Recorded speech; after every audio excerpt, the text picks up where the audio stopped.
Hello there. Thank you so much for joining us right here on CNBC Africa for this special edition of our ministerial conversation.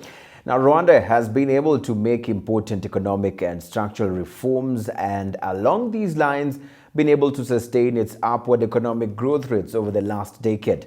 In the following interview, I will be speaking to Rwanda's Minister of Infrastructure, Ambassador Claver Gatete, on Rwanda's journey towards infrastructure development. Now, Rwanda is a country that actually been, on the move in terms of trying to put its house in order, and the infrastructural needs must have been really many. I would like you to just take some time and talk to us about those needs, building the country's infrastructure from scratch to where we are today. Well, first of all, that's the mission of this ministry, the ministry that is in charge of transport. I'm sure you've seen all the roads being constructed all over the country, in charge of the air transport, in charge of water transport, but also in charge of energy, water, sanitation, housing, and urbanization, plus rural settlements, as we have seen. So that's our mission. And all the infrastructure projects, they consume a lot of money. And there's no way the normal budget, the normal resources of the government can be able to finance all these big public infrastructure. Unfortunately, most of the infrastructure we are talking about is public goods, meaning it's, the private sector is not investing heavily into some of these infrastructure projects, such as roads, for example. These are public goods. But at the same time, also in terms of energy, in terms of water, you find all these are the things that are consumed by every citizen that the government needs to really invest in. And since our normal resources are not sufficient, we normally supplement it with money that is borrowed from our development partners, or some of the grants that could come in terms of supporting our development programs. So working together with the development partners is very, very important in order for us to be able to deliver the services that are required to our population. Right. So that's why the whole aid, the whole partnership has been very critical for us. Now, financing these needs must have been really difficult, or should I say is really difficult. So what have been the financial resource mobilization models that Rwanda has put in place in order to attract financing in this sector to finance these projects? It has been a long journey, because initially after the genocide, it was very difficult because the needs were so many. As you very much remember, every area, from education to health to social infrastructure, economic infrastructure, the governance sector, they all required money. And at that point, we didn't have the money. We didn't even have the institutions, as you remember, after the genocide, when it started. Revenue Authority was put in place after 1998, around that period, even to start collecting resources. In 1996, at that point, we are collecting 56 billion Rwandan francs in terms of the entire government revenues. That was the budget that we put in place. So you can imagine at that point, when you don't have enough resources, then in terms of distributing the ritual resources that you have is a big challenge. And not many donors were really interested in terms of financing some of the infrastructure projects. So what we did was every donor was going to every area. Even with ritual money, they would scatter it into so many areas. So and requiring so many processes for us to be able to access the money. So in 2004, that's when we started the Development Partners Coordination Group. And that group helped us in terms of bringing every donor together, so that this time we can align their resources together with our own budget, our own domestic resources, to be able to finance specific areas rather than intervening in every area. And so we started that group. We had the development partners meeting that used to happen every 2 years, and then also the retreat of the development partners, which is very important to be able to evaluate ourselves. So when the Minister of Finance initiated the process of saying, let's have an external aid policy that was adopted by the government. These are the rules of the game. This is how we are going to work together. And then everything should be also done within the framework of Development Partners Coordination Group. That was to organize ourselves together with our partners on how to support the development process. And then we also introduced the division of labor. I'm sure the Minister of Finance should have may have elaborated on that. Division of labor, whereby you don't need to finance everything. Just pick 3 areas that you think are in line with your aid policy, and then be able to focus on that so that you can have impact on that. And then what we realized was, it's not just giving money and then having government to account. No, let's do it together. Let's have clusters for different sectors, and which are co-chaired by the government, but also with the development partners, specializing in that specific area. So that helped us to organize ourselves. And then from there, we can see where the money is going, the implementation challenges together, and also look at it in different ways. Because there are obligations of the development partner, there is also obligations of the government. Those can be assessed within the clusters. And then we report back at the end of the year, during the retreat, to see how we performed in terms of, for example, the resources coming on time, in terms of the implementation, what happened, how do you overcome the challenges. I think working together has helped in terms of improving the efficiency. But coming to the infrastructure side, infrastructure is very expensive.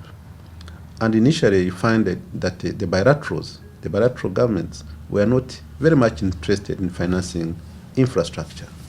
So, which means we depended more on terms of borrowing from the African Development Bank to the World Bank and also the European Union.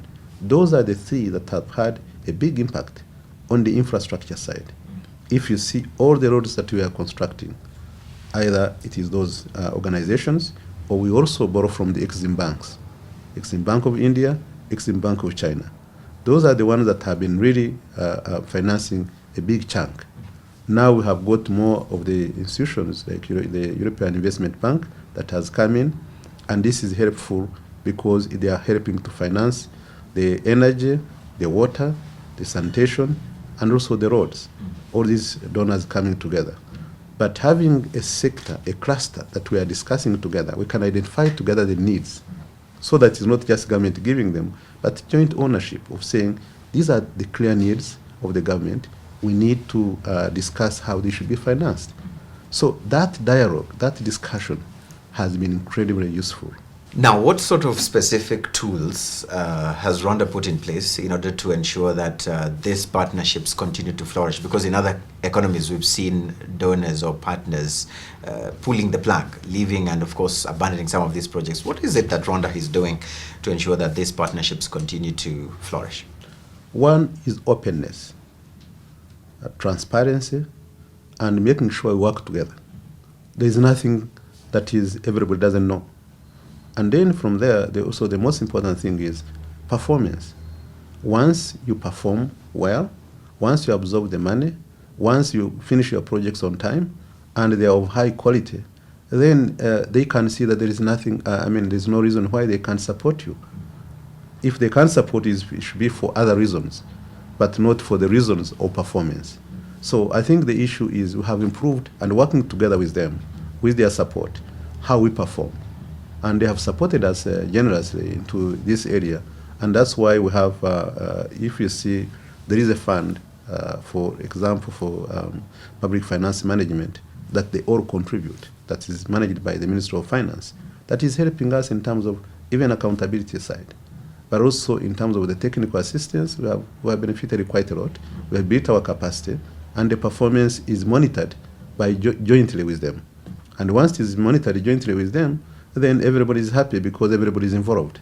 So this has been very, very helpful as a partnership, and that's why we call it, initially we used to call them donors. Now we changed it to partnerships because we are partnering in so many different ways. It's not just giving money, but at the same time it is working together to make sure that all the projects, programs are implemented and they benefit the population.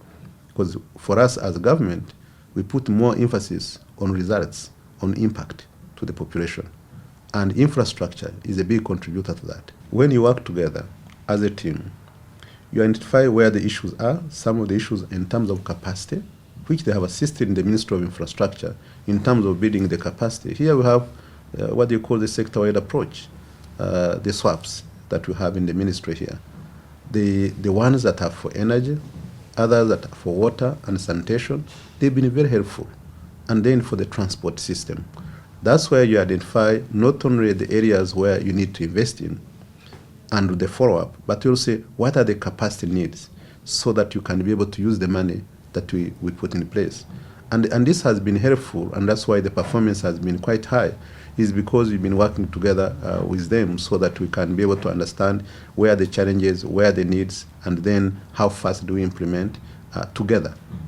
So this way then has allowed us, because of the good performance, the portfolio has been increasing quite significantly, seeing that we have the capacity to absorb the resources. You remember a long time ago, you would negotiate the resources, but absorption capacity was very low, meaning there's no institution that can give you more money if you have not used the previous money that you are given. But in this case, we have built the capacity, and we are implementing up to the standards. We are counting, and we are doing it also together. Where we have weaknesses, then they support us. But this has been a good relationship with the development partners in terms of the implementation of all our projects here. We have a significant amount of projects in the infrastructure sector. We can't go one by one, but we have so many that are being implemented, whether it is in the energy sector, where the World Bank and the European Union are leading, contributing significantly together with the African Development Bank. We have the whole road transport, where you find almost all the roads, all the, I would say, donors are there. The one from Nyagatare that goes through Komo and Basse, you find African Union with all the 5 Arab banks. The one from Ngoma to Nyanza, you find the World Bank, but at the same time you find the Japanese government that is also providing money. The one from Huye to Chibeho, you find this is the Exim Bank of China that is helping us in terms of implementing that road. The one from Basse to Butaro Chidaho, you find it is the Exim Bank of India. There are many.